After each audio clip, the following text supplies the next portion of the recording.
ஒரு ஆம்சாங்கை வந்து ஈஸியாக செஞ்சிட்டிங்க.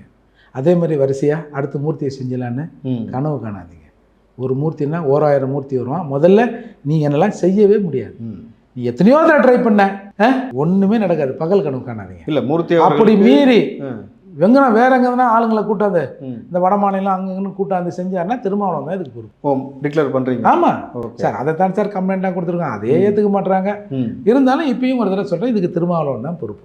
அண்ணன் திருமாவளவன் அவர்கள் இதை நீங்கள் கூர்ந்து கவனிக்கணும். உங்களுடைய தொண்டர்களோ கூலிப்படையோ அவர் யாராக இருப்பினும் அவர்களை அழைத்து உங்கள் கட்சியின் பேரில் இந்த மோசமான செயலை நடத்திருக்காங்கன்னும் பொழுது இதுக்கு போதிய நடவடிக்கை எடுக்கணும். இது விடுதலை சிறுத்தை நபர்கள் தான் இதை செய்திருக்காங்கன்னு அண்ணன் பகிரமாக குற்றச்சாட்டு வைக்கும் பொழுது முதல்வர் அவர்கள் அதில் கைது செய்யக்கூடிய நடவடிக்கை எடுக்கணும்.